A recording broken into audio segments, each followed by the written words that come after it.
Assalamualaikum warahmatullahi wabarakatuh. Halo teman-teman, perkenalkan nama saya Titania Elvani Cahyawulansari. Saya mahasiswi dari Universitas Pancasakti Bekasi. Di sini saya akan mempresentasikan hasil ujian akhir semester dari mata kuliah pengantar akuntansi dengan dosen pengampu Ibu Desi Arigawati, SE AKMSI. Nah, langsung saja kita ke pembahasan. Baik, di sini saya akan mengambil tema akuntansi perusahaan dagang. Nah, yang pertama ada pengertian dan karakteristik perusahaan dagang. Nah, untuk pengertiannya, secara umum, perusahaan dagang merupakan perusahaan yang aktivitas utamanya membeli, menyimpan, dan menjual kembali barang dagang tanpa memberikan nilai tambah terhadapnya. Nah, yang dimaksud nilai tambah ini berupa mengolah atau mengubah bentuk atau sifat barang sedemikian rupa sehingga memiliki nilai jual yang tinggi.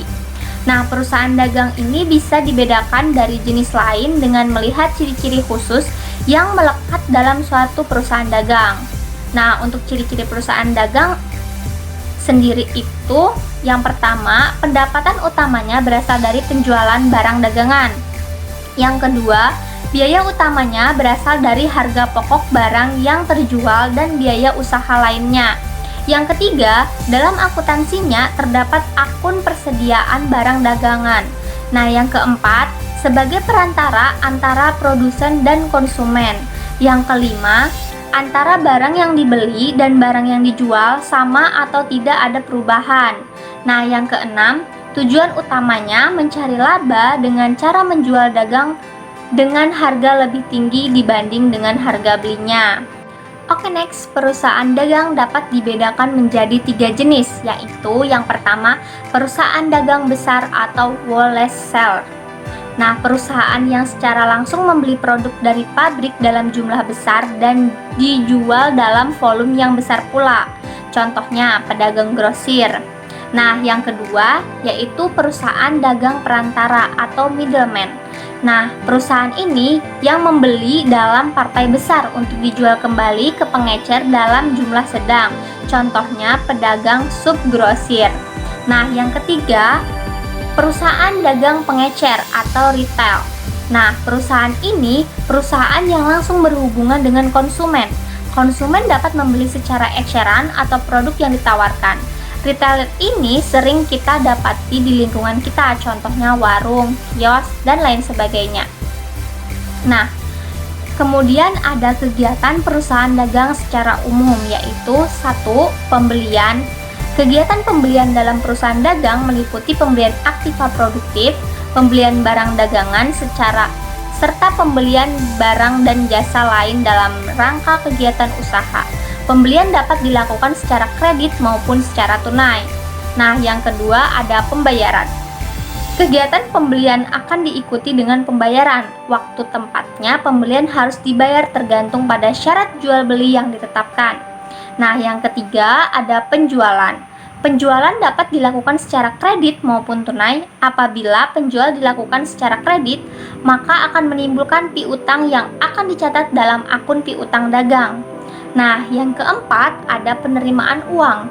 Penjualan akan diikuti oleh penerimaan uang. Penerimaan uang dari hasil penjualan juga tergantung pada syarat jual beli yang telah disepakati. Nah, selanjutnya yaitu ada karakteristik perusahaan dagang. Nah, secara umum karakteristik perusahaan dagang ini adalah yang pertama, kegiatan usahanya melakukan pembelian barang untuk dijual kembali tanpa melakukan proses produksi atau mengolah atau mengubah bentuk.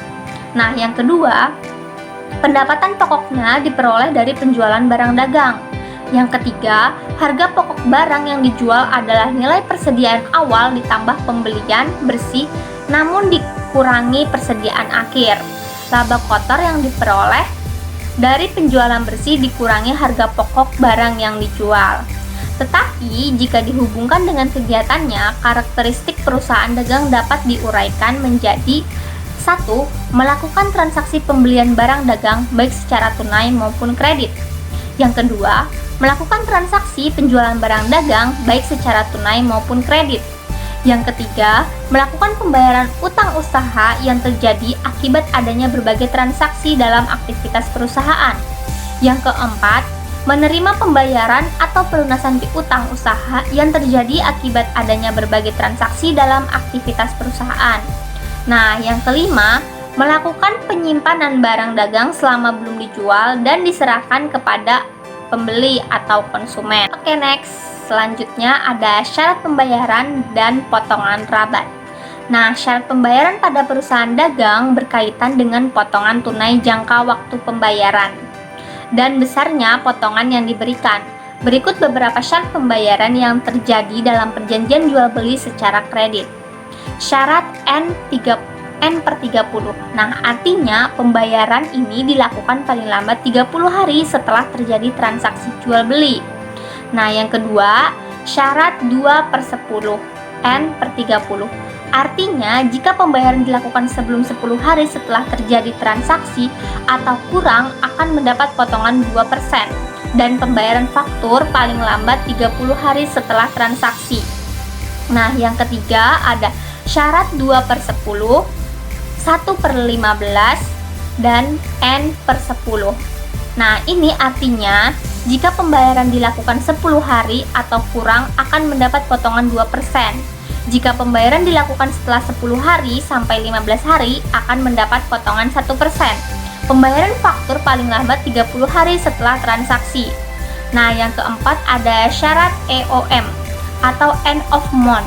Artinya, pembayaran dilakukan paling lambat pada akhir bulan berjalan. Nah, yang kelima ada N/10 EOM. Nah, artinya pembayaran harus dilunasi paling lambat 10 hari setelah akhir bulan tanpa potongan. Nah, berikut juga ada contoh bukti laporan transaksi perusahaan dagang. Yang pertama ada bukti kas masuk. Nah, bukti kas masuk ini adalah dokumen tanda bukti bahwa perusahaan sudah menerima uang secara tunai. Yang kedua ada bukti kas keluar. Nah, bukti kas keluar ini adalah dokumen tanda bukti bahwa perusahaan sudah mengeluarkan uang tunai seperti pembelian, pembayaran gaji, pembayaran utang, dan pengeluaran lainnya. Nah, yang ketiga ada nota debit. Nah, nota debit ini adalah pemberitahuan yang dikirim perusahaan kepada konsumennya yang menyatakan bahwa akunnya sudah didebit dengan nominal tertentu. Penerima nota debit ini akan mencatat akun pada pihak pengirim nota pada sisi kredit. Nah, yang keempat ada nota kredit. Nota kredit ini adalah pemberitahuan yang dikirimkan perusahaan kepada konsumen yang menyatakan bahwa akunnya sudah dikredit dengan nominal tertentu. Penerima nota kredit ini akan mencatat pada akun pihak pengirim nota pada sisi debit. Nah, yang kelima ada nota kontan. Nota kontan adalah dokumen yang dibuat penjual untuk diberikan kepada pembeli yang berisi bukti transaksi tunai. Nah, yang keenam ada kwitansi. Kwitansi adalah bukti transaksi penerimaan uang atas pembayaran suatu barang. Kwitansi dibuat oleh pihak penerima uang dengan dua bagian.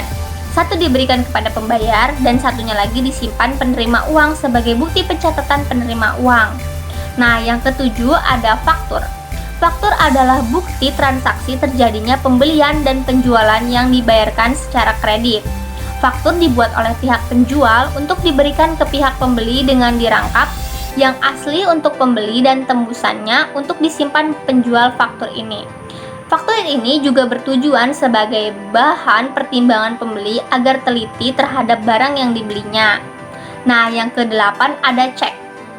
Cek adalah surat perintah pembayaran tidak bersyarat pada bank untuk membayar sejumlah uang pada waktu cek diserahkan ke pihak bank. Cek ini ditandatangani oleh pihak yang menjadi nasabah bank dan disimpan oleh bank dalam bentuk giro. Nah, yang ke-9 ada Bailet Giro. Bailet Giro adalah surat perintah dari nasabah suatu bank kepada bank bersangkutan untuk memindah bukukan uang dari rekeningnya ke rekening pihak lain yang namanya sudah disebut dalam Bailet Giro. Sehingga Bailet ini tidak bisa ditukar dengan uang melainkan disetor ke bank untuk menambah saldo rekening. Nah, yang ke-10 ada rekening koran. Rekening koran ini adalah bukti terjadinya mutasi kas di bank yang disusun oleh pihak bank untuk nasabahnya. Bukti ini dipakai sebagai dasar penyesuaian pencatatan antara saldo kas perusahaan dan saldo kas bank. Nah, yang ke-11 ada bukti memorandum. Nah, bukti memorandum ini adalah bukti transaksi yang dikeluarkan pimpinan perusahaan kepada bagian akuntansi agar dilakukan pencatatan atas suatu kejadian yang berlangsung dalam internal perusahaan. Nah, yang ke-12 ada bukti setoran bank. Bukti setoran bank adalah catatan suatu transaksi yang disediakan pihak bank untuk dipakai saat melakukan setoran uang ke bank. Oke, next, selanjutnya ada akun-akun perusahaan dagang dan pendapatan perusahaan dagang. Nah, yang pertama, apa itu pendapatan perusahaan dagang? Nah, pendapatan perusahaan dagang adalah selisih antara harga jual dengan harga beli. Kegiatan perusahaan dagang adalah menjual belikan barang dagangan, maka pendapatan yang diperoleh umumnya berasal dari hasil penjualan barang dagangan tersebut.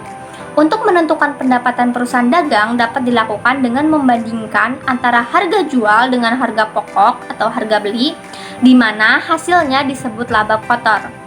Nah, laba bersih diketahui dari laba kotor dikurangi dengan beban-beban yang dikeluarkan dalam kegiatan perdagangan selama satu periode akuntansi. Beban-beban ini dinamakan beban usaha yang terdiri dari beban administrasi dan umum serta beban penjualan. Nah, beban administrasi dan umum adalah beban yang dikeluarkan untuk melaksanakan kegiatan dagang. Misalnya, beban gaji, beban telepon, beban listrik, beban air dan gas, beban perlengkapan, dan beban sebagainya. Nah, beban penjualan ini adalah beban yang dikeluarkan guna memperkenalkan barang kepada masyarakat atau beban lain yang menunjang terselenggaranya penjualan. Beban ini antara lain beban iklan, beban gudang, beban pembungkus, beban angkut, dan beban lainnya. Nah, selanjutnya ada akun-akun perusahaan dagang. Yang pertama ada akun pembelian. Nah, akun pembelian ini terjadi karena perusahaan membeli barang dagang dengan tujuan dijual kembali. Pembelian dapat dilakukan dengan pembelian tunai, kredit, dan sebagian pembayaran. Nah, yang kedua ada akun penjualan. Nah, akun penjualan ini terjadi karena perusahaan menjual barang-barang yang diperoleh dari pemasok dengan tujuan untuk memperoleh laba. Penjualan dilakukan dengan secara tunai, kredit, dan dengan sistem uang muka yang sisanya dapat diangsur dengan syarat pembayaran dan syarat penyerahan.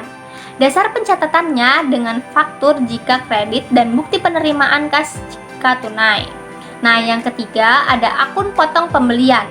Terjadi karena penjual memberikan potongan kepada pembeli dengan tujuan agar pembeli melunasi utangnya sebelum jatuh tempo. Selama masih dalam masa potongan, maka utang yang dibayar adalah harga faktur dikurangi dengan potongan yang diterima. Yang keempat ada akun potongan penjualan. Merupakan pencatatan atas potongan yang diberikan oleh penjual bertujuan agar tagihannya dapat segera dilunasi. Jadi, jumlah yang diterima oleh penjual sebesar jumlah tagihan dikurangi potongan yang diberikan. Nah, yang kelima ada akun retur pembelian. Terjadi karena pembeli mengembalikan sebagian barang yang telah dibeli karena rusak atau tidak sesuai pesanan. Jika dibeli secara tunai, maka penjual akan mengembalikan besarnya retur dengan tunai juga, tetapi bila secara kredit maka besarnya retur akan mengurangi harga fakturnya. Nah, yang ke-9 ada akun retur penjualan. Terjadi karena penjual menerima kembali sebagian barang yang telah dijual karena mutunya tidak sesuai pesanan. Pengembalian ini akan mengurangi tagihan kepada pembeli. Nah, yang selanjutnya ada akun biaya angkut. Terjadi ketika pembeli ini harus membayar ongkos agar barang yang dibeli sampai ke gudang pembeli. Dengan demikian, harga perolehannya terdiri atas harga beli barang ditambah beban angkutnya. Nah, selanjutnya ada akun biaya pengiriman. Terjadi karena penjual mengirim barang dari lokasi penjual sampai ke tempat pembeli. Hal ini karena pada saat transaksi jual beli telah dicantumkan dalam syarat penyerahan bahwa penjual menanggung ongkos kirim. Nah, selanjutnya ada akun persediaan. Merupakan nilai persediaan barang dagang yang belum terjual pada akhir periode akuntansi. Oke, selanjutnya ada akun utang dagang. Terjadi karena masih terdapat sisa pembayaran dari suatu pembelian oleh suatu perusahaan dagang. Nah, selanjutnya ada akun piutang usaha. digunakan untuk mencatat sisa-sisa harga pembelian yang dilakukan oleh pembeli atau semua sisa harga penjualan yang belum dibayarkan. Nah, selanjutnya ada akun harga pokok penjualan atau HPP. Untuk menampung harga pokok atau harga beli barang yang dijual dalam suatu periode akuntansi. Selanjutnya ada akun private, adalah akun yang digunakan untuk mencatat setiap pengembalian kas yang dilakukan oleh pemilik perusahaan yang sifatnya untuk keperluan pribadi. Nah, selanjutnya ada akun pendapat usaha, digunakan untuk mencatat hasil dari penjualan perusahaan yang berupa kas atau piutang. Nah, yang terakhir ada akun persediaan barang dagang, digunakan untuk mencatat persediaan barang dagang. Nah, awal dan akhir periode, akun ini juga menjelaskan tentang perubahan modal antara awal sampai dengan akhir periode. Oke, next selanjutnya ada metode pencatatan aktiva dalam perusahaan dagang. Nah, yang pertama ada metode periodik.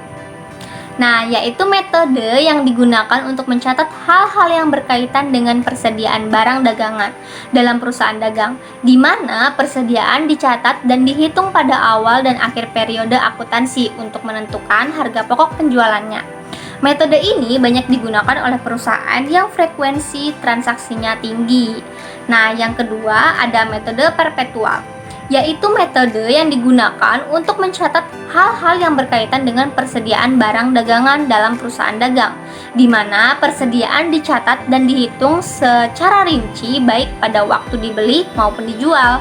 Nah, metode ini lebih cocok digunakan oleh perusahaan yang frekuensi transaksinya tidak terlalu tinggi, tetapi nilai per transaksinya besar. Oke, selanjutnya ada perbedaan metode perpetual dan metode periodik.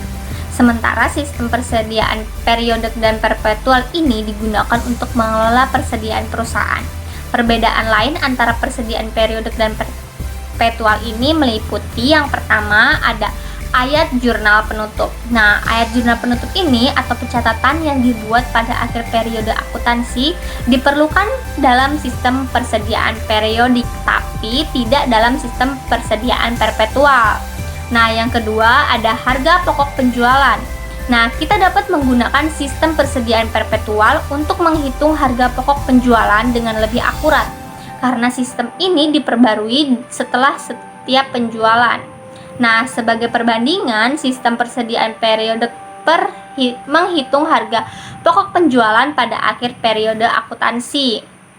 Yang ketiga, ada metode untuk persediaan periodik, karyawan secara fisik menghitung persediaan yang tersedia. Sedangkan sistem persediaan perpetual menggunakan sistem komputer untuk melacak produk yang tersedia secara real time. Nah, yang keempat ada akun. Akun ini merupakan sistem persediaan perpetual mencatat pembelian dalam buku besar umum atau persediaan dan memperbarui entry jumlah unit satu persatu. Nah, sistem persediaan periodik hanya menambahkan entry harga pokok penjualan ketika perhitungan fisik terjadi pada akhir periode laporan. Nah, yang kelima ada penggunaan. Anda dapat menggunakan sistem persediaan perpetual untuk mengkonfirmasi apakah unit yang tersedia sesuai dengan catatan, dan Anda dapat menggunakan sistem persediaan periodik untuk menentukan harga pokok penjualan untuk jangka waktu tertentu. Nah, yang keenam ada harga. Sistem persediaan perpetual lebih mahal untuk dipelihara dan membutuhkan personel yang berdedikasi dan terlatih serta pembelian perangkat lunak terkait. Sistem persediaan periodik ini lebih murah untuk dipelihara dan membutuhkan lebih sedikit pekerjaan. Nah, yang ketujuh ada penyimpanan catatan. Nah, untuk penyimpanan catatan persediaan diperbaharui secara berkala untuk sistem inventaris perpetual dan secara berkala untuk sistem inventaris periodik. Oke, next selanjutnya ada manfaat dari sistem persediaan periodik antara lain.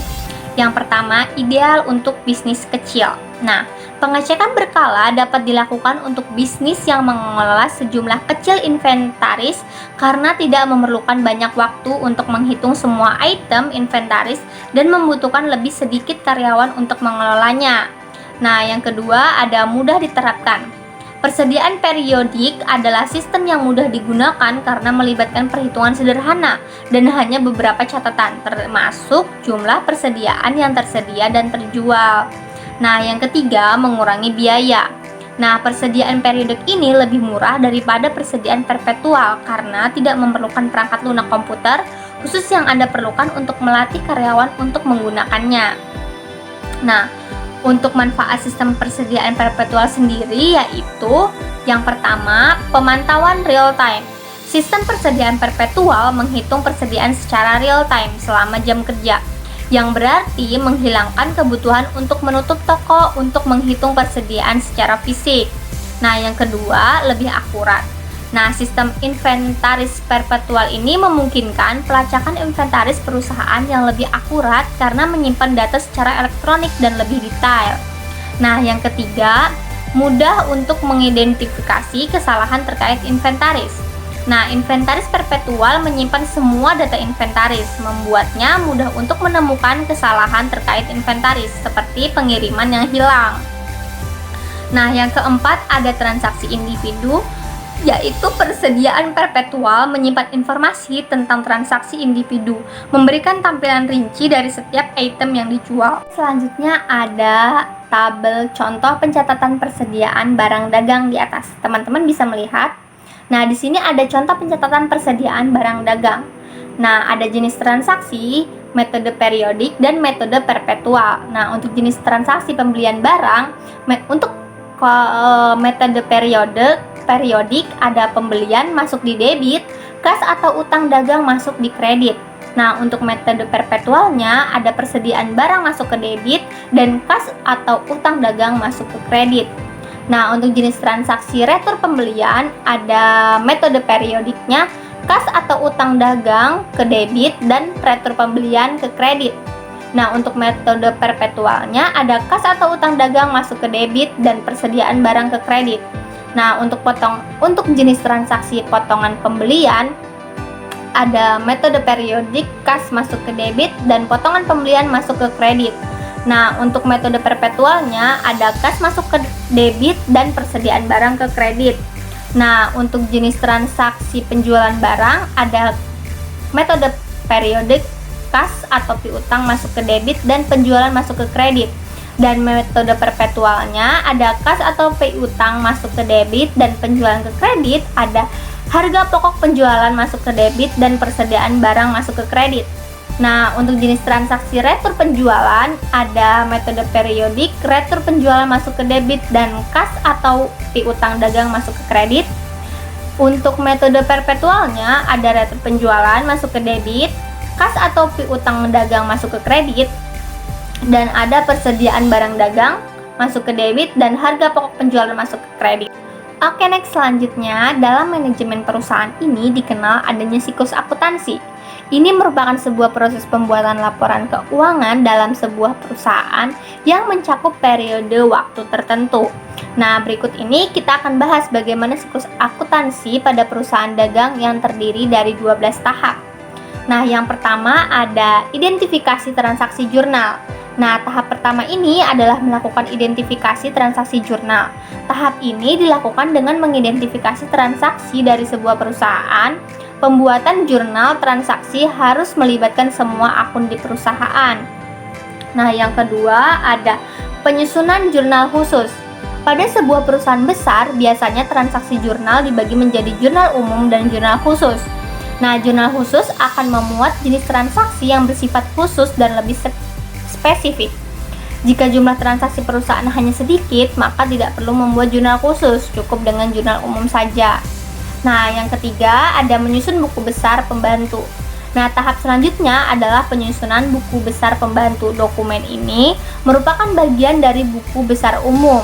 Tujuan dibuatnya buku besar pembantu ini adalah untuk menuliskan data satu akun secara rinci. Catatan tersebut kemudian dijadikan acuan dalam penyusunan neraca saldo perusahaan dagang. Nah, yang keempat ada pemindahan ke buku besar. Tahap berikut ini adalah pemindahan data dari jurnal umum dan jurnal khusus ke buku besar. Data pada buku besar ini kemudian akan dijadikan sebagai sumber informasi atau pembuatan dokumen berikutnya. Tahapan ini juga sering disebut sebagai tahap posting ke buku besar. Nah, yang kelima ada laporan harga pokok penjualan.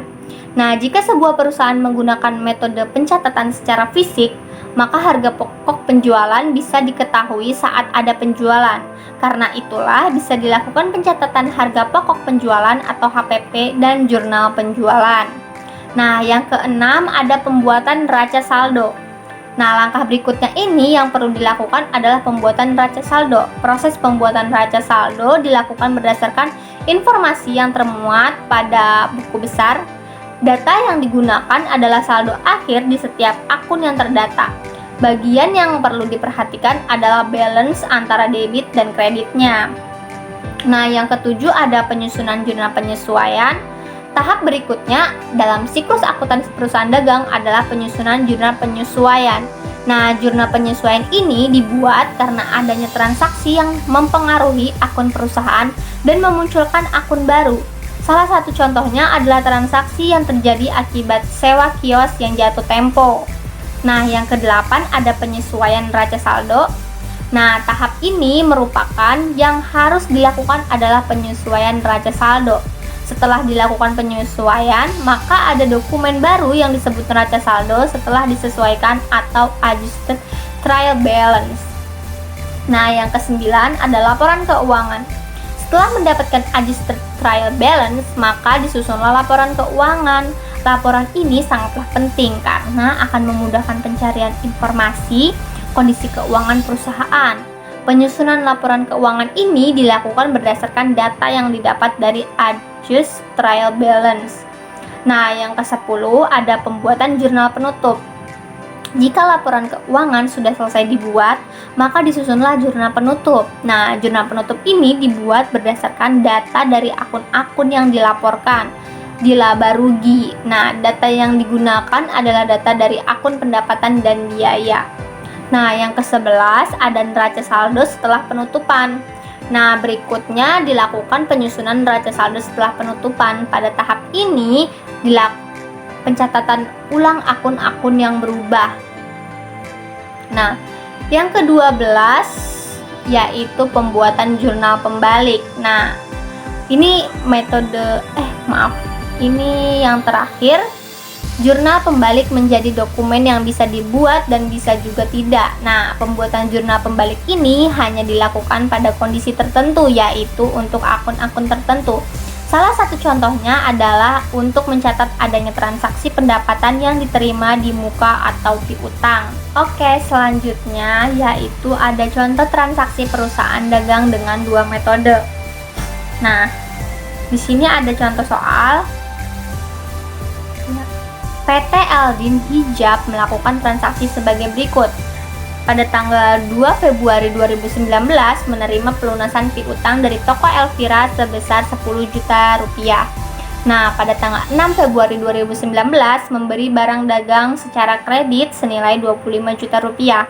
Nah, pada tanggal 8 Februari 2019 membayar beban perbaikan mesin sebesar 5 juta rupiah secara tunai.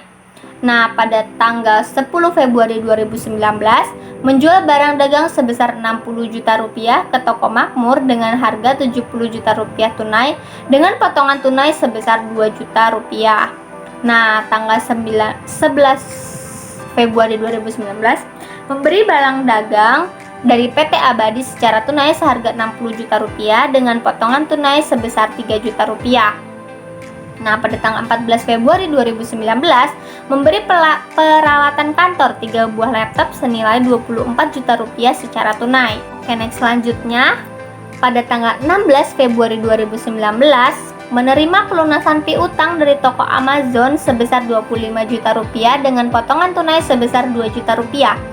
Pada tanggal 19 Februari 2019 menjual barang dagang seharga 80 juta rupiah di mana sebesar 40 juta dan sisanya dilunasi dalam waktu 1 bulan. Nah, pada tanggal 20 Februari 2019 membeli peralatan kantor, meja, kursi, dan printer secara kredit seharga 15 juta rupiah. Pada tanggal 22 Februari 2019 membeli perlengkapan kantor secara tunai sebesar 10 juta rupiah. pada tanggal 25 Februari 2019 membeli barang dagang secara kredit dari PT Amazon seharga 50 juta rupiah.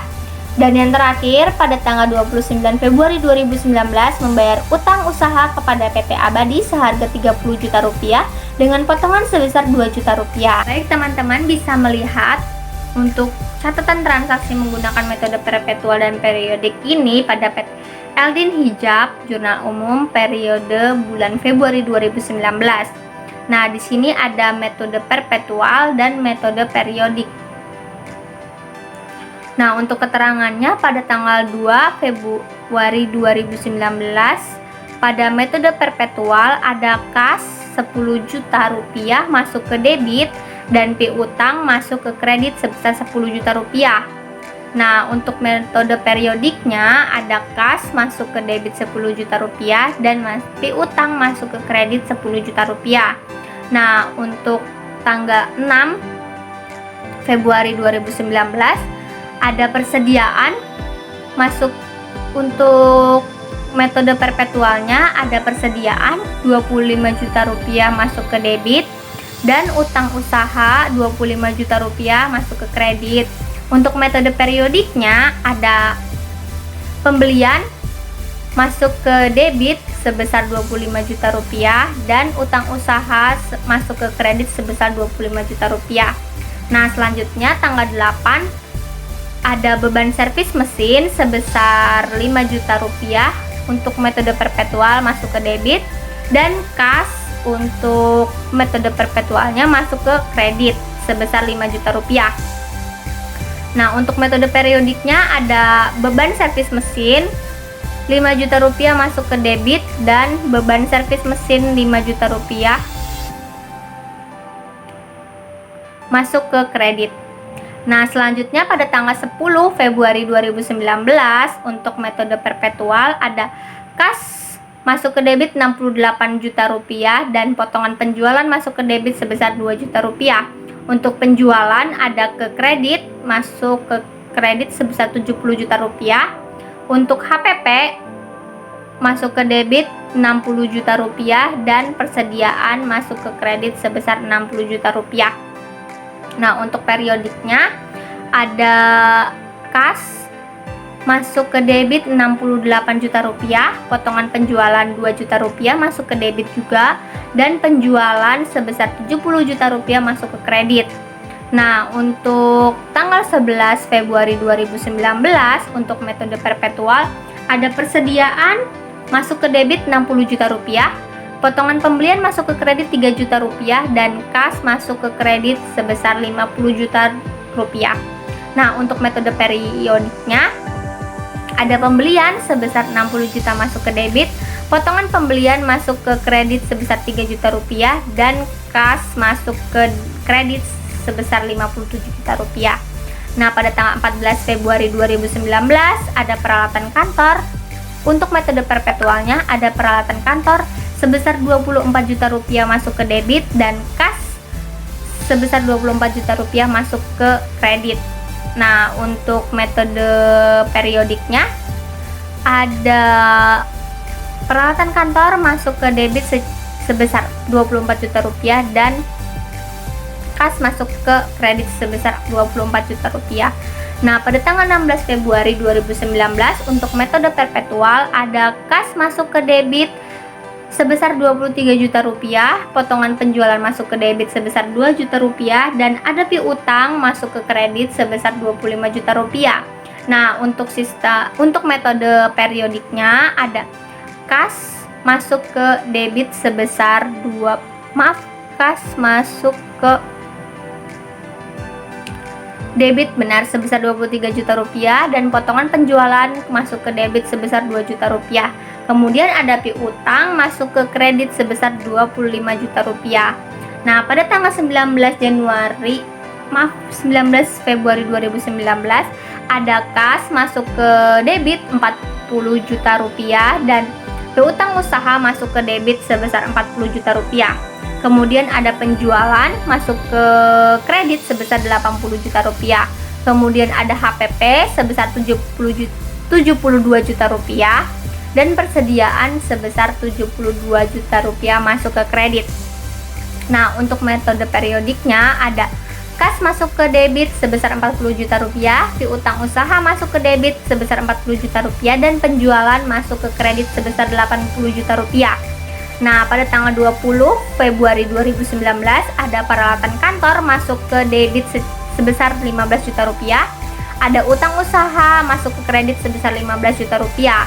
Nah, untuk metode periodiknya ada peralatan kantor sebesar 15 juta rupiah masuk ke debit dan utang usaha 15 juta rupiah masuk ke kredit.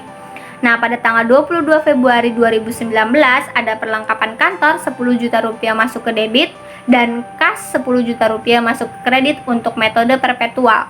Nah, untuk metode periodiknya ada perlengkapan kantor masuk ke debit 10 juta rupiah dan kas masuk ke kredit 10 juta rupiah. Nah, pada tanggal 25 Februari 2019 ada metode perpetualnya ada persediaan masuk ke debit sebesar 50 juta rupiah dan utang usaha 50 juta rupiah masuk ke kredit. Nah, untuk metode periodiknya ada persediaan masuk ke debit sebesar 50 juta rupiah dan utang usaha sebesar 50 juta rupiah masuk ke kredit.